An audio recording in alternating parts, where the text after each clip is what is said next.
This is Frank Islam, Chairman and CEO of FY Investment Group and your host of Washington Current Review, where we interview leading voices in business and politics that impact you, the viewer. Today our guest is Aruna Miller.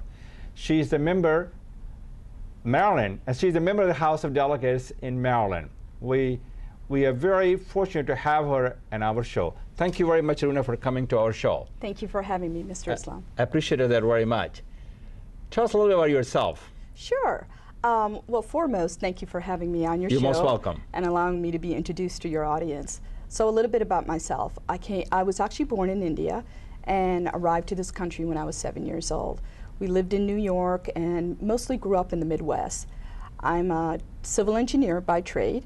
I spent over 20 years being a transportation engineer here in Montgomery County. And I currently live in Darnestown, Maryland with my husband, our 3 daughters, my mother, and a couple of dogs. As you know, I've just recently been elected to the Maryland House of General Assembly in November of 2010. And as a delegate there, I serve on the Ways and Means Committee. So that's a little bit about who I am. So how do you get interested in politics? I mean, why did you decide to run for office? Well, you know, I guess it goes back to the presidential election in 2000. When President Obama ran for the election, you're talking about George W. Bush? George W. Bush and Al Gore. You know, that's when it came to... So that inspired you? Yes, that inspired me so much. The reason why is because I think that's when it came to the surface that every vote counts. While I did vote, I realized, you know, this isn't enough. I have to get more active. It's not just about going and clicking something, you know, and say I'm voting for this person. I wanted to help the party that represented my core values. And in order to do that, I needed to be active. So I called up the local Democratic Party and told them I was interested. Of course, they're always looking for volunteers. They immediately took me on and gave me the role as a precinct official. Precinct official, as you know, are people that work at election sites. And later on, I became elected to the Democratic Central Committee, and was fortunate enough to serve there. And in 2010, this position came available for me to run. I decided to take on. So that was your first time you ran and won? Yes. Oh, that's wonderful. That says something about you. Thank you. You did a good job, knocking on the door, engaging people, and getting them engaged and involved and be informed. Yes. So what have you found most interesting, challenging, and surprising in your last session in Annapolis, Maryland? Okay, well, that's a great question. I'll tell you, because I'm a freshman there was a steep learning curve. I learned quite a bit. So you found a mentor? Yes, of course. And many of my mentors involved in my own district, Senator Garagiola, sure. Delegate Feldman. You're talking about Rob, yeah. Yes, Rob Garagiola and Delegate Dumais, as well as, Majority Leader Kumar Barbe. And he's going to be in our show in about a couple of hours. That's what I hear. Yeah, he's a great guy. He is a wonderful man. Yeah. He certainly is. We all take a pride in him. Absolutely. And in fact, he's the one who paved the way for the rest of us, No question about that, and I totally agree with you. I subscribe to your notion. Right. Maryland, historically, this is the first time across the United States that we're the only state that has 3 Indian American legislators. Yourself, Kumar Barbe, who's the third one? Sam Arora. Sam Arora, yes, I do. I have met Sam Arora. What about Saqib? Saqib is from Pakistan. Right. But he did not win the election last time, right? And he did a great campaign. He was a good guy. It was such a close race. Yeah, it was a close. As I Absolutely. understand, someone named Mrs. King. Yes. Did I get it right? Senator Nancy King. Okay. Yes. Okay. Yes. Go ahead. Well, some of the challenges I face is, being a freshman there, you just need to understand how bill and the processing works. So just trying to understand the lingo, what happens to a bill when it's a blue back versus a white back. There's all these terms you need to learn. So I think I have that under my belt now.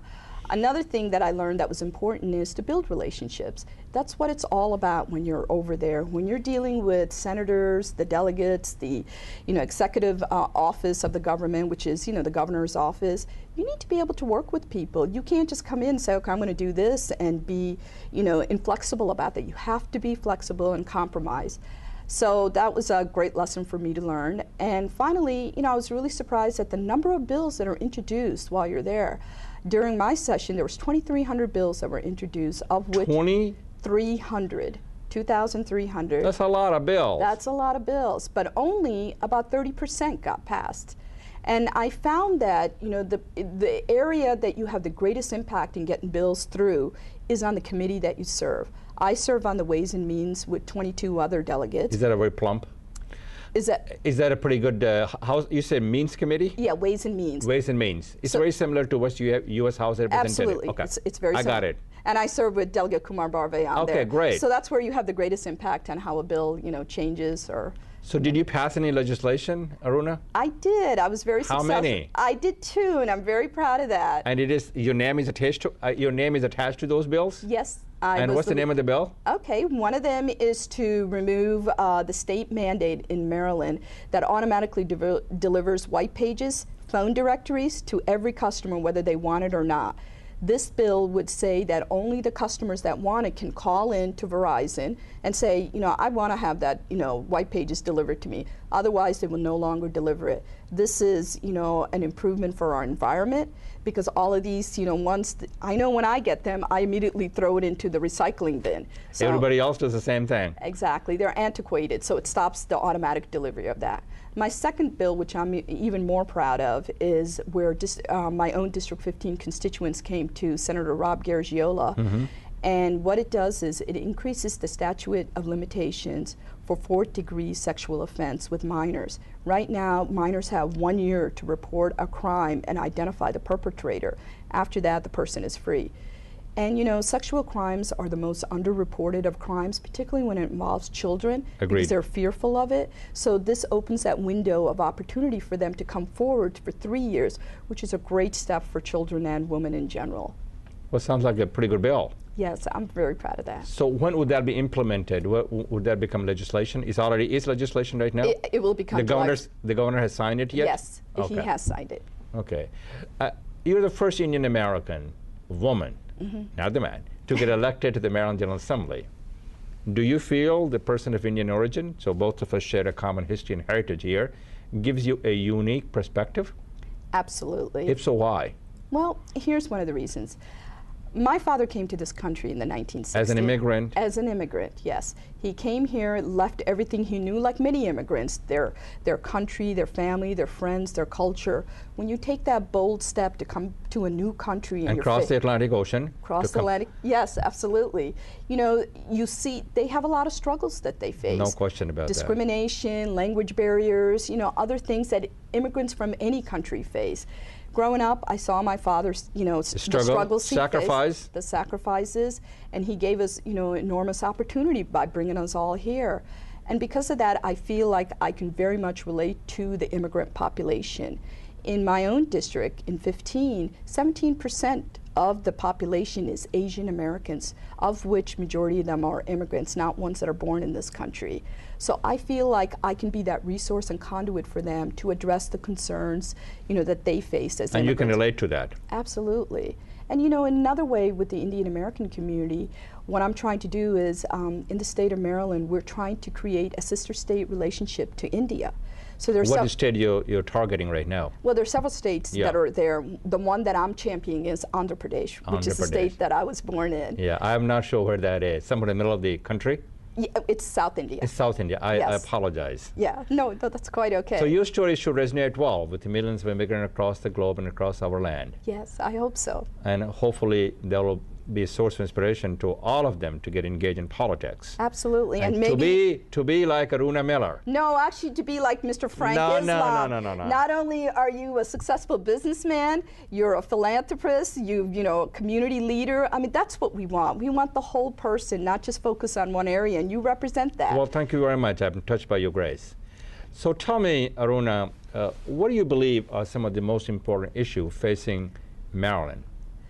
Well, beside the unemployment, beside education, beside environment, safety, there's many things that we can talk about. The manufacturing sector has pretty much gone overseas. What do you think about all these problems that are facing in Maryland? What is your, we can't find the solution, but we should be talking about how to bring some of those jobs back that we lost, what I consider offshoring. What's your thoughts on those? Well, you bring up a good point, Mr. Islam. The economy, I think, nationwide has suffered dramatically, the worst since the Depression. And Maryland is not separate from that. Although we have been insulated a little bit because we are close to the state, nation's capital, and that alone generates a lot of jobs here. No question. One of the bills that we did pass that I co-sponsored was Invest Maryland. This is a bold initiative where the state of Maryland is going to invest $75 million to start up companies in biotech, nanotechnology, clean tech, green tech, high tech companies. Because a lot of times they don't have the capital to start up companies, so we would give them the capital and hopefully create greater jobs to the state of Maryland. Just like a venture capitalist. Absolutely. So it's a public and private partnership. Yes. Well, I believe that is a great thing to do because most of small businesses are struggling because they have the idea, they conceive the idea, but they can't build on their ideas. That's right. So what you're doing is the right thing. I'm sure the governor will would sign the bill. Oh yeah, it was actually his initiative that came through. And the other major issue I think that's facing the state of Maryland is transportation infrastructure. Yeah. You know, India and China are spending 10% of their GDP in infrastructure. The United States spends about 2%. We are so far behind. We are. And having a safe and efficient transportation network system is a quality of life issue. It's a bringing economic prosperity to your state. It's environment. Well, it's important for us to invest in infrastructure because they will create innovations and also the creativeness that we need to be competitive globally in the 21st century. Absolutely. So that's very, very important. I hope our Republican friends can understand that. Sometimes they don't. Tell me a little bit about what do you plan to accomplish the next 4-year term? Well, again, I'm very... This is 4-year term, right, Aruna? Yes, it is. Okay, so you got 3 more years to go. Yes. You got a lot of things to accomplish. That's right. But tell me a little bit about what you're gonna, what's your vision? Well, my #1 priority, of course, I'm there to serve the constituents from District 15. So I'm always available for them. I get lots of emails. They send me ideas, and I try to introduce them as bills. Overall, again, maybe because I am a transportation engineer, I'm going to go back to that again. You have a full-time job as well? Yes. No. Okay, so this is a part-time job? Yes. Okay. So they say. So they say. So they say. I got you. So you have so you have a full-time job, and this is your part-time job. Right, but during this session when we go between January and April. That's pretty much full-time. That's full-time. Which is about 90 days? 90 days, and I take a leave of absence from my job during that time. So again, transportation is a huge element. This is what gets you to work, to places of worship, to play, to school. You can't move without it. And it's a quality of life issue, and it's really an area, because of my background, I'd like to focus on and be an advocate for improving it for the state of Maryland. You're talking about the transportations? Yes. And as well as education, another reason. Well, that's what I was going to get to. Education should be a key ingredient of success. Absolutely. It creates the wealth, builds the prosperity. Yes. And we need to create today's students for tomorrow's job. Absolutely. We are not doing very well in that area, especially science, engineering, technology, and math. Can you shed some light on that? What exactly the state of Maryland is going to be doing? And would you be a champion? If so, what would you do? Well, this is what, in the state of Maryland, one of the things that they introduced in the public school system, it's called a STEM program, which stands for S for science, technology, engineering, and mathematics. I'm very excited about this. Being an engineer and a woman, I'm so glad that they're going to start introducing this very early into the school age, elementary school level, and all the way through high school. So all the elements of technology and science, the kids become very familiar with it, because I think we, the United States, are falling behind when compared to India and China. So how do you get them engaged, especially the primary students, because the fact that some of the parents can't really afford to send these kids to the colleges because education is not affordable and accessible. What's your thought on that? How do you make it more accessible and affordable for our children to go to school? Well, I think, for example, in the General Assembly, we recently passed the DREAM Act. Okay. I don't know if you... Oh, yeah, I'm familiar with that. Sure. Is it very similar to the one at U.S. House of Representatives, which is something to do with immigrations and DREAM Act? Same exactly. thing. Okay.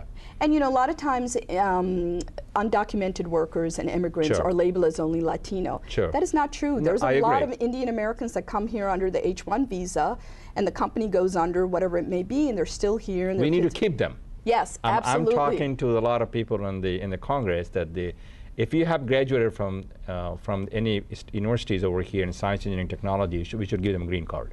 That's a great idea. I really think Senator Warner is talking about it, and as a president talking in the State of the Union address. Let me ask you another question before we apart. Do you have any advice to those people who want to take a more active role in local politics?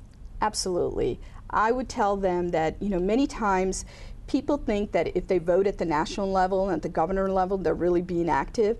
And I can't emphasize enough how important it is for them to be involved at the local level, because it's your local elected officials that have the greatest impact on the quality of your life, and they're the most easiest to access. So I would encourage them to join, their party of choice. Hopefully it's Democratic, but Do you think that President Obama will be re-elected? Absolutely. I think so too. I think so. I don't think the Republican have a good candidate right now. No. They're going to have to come up better than what they got. I think so. I work for the President Obama's NFC, which is National Finance Campaign, and I'm very proud of the President, and I would think he will be elected. I'm not really sure what's going to happen in the Senate and the U.S. House Representative. That's upper play right now. So, well, first of all, I want to thank you for coming over here, and you are a source of inspiration to all of the viewers, to all the people who wants to get into politics, and hopefully after the House Representative, the next step will be Senate, and perhaps in the Congress and the Senate one day. We look for people like yourself to be engaged in politics and be a source of inspiration to the rest of the people as well. And thank you very much for coming. I really appreciated that. Yeah, I enjoyed talking with you. Thank you. Thank you very much for watching. This is Frank Islam from FY Investment Group, wishing you a great week.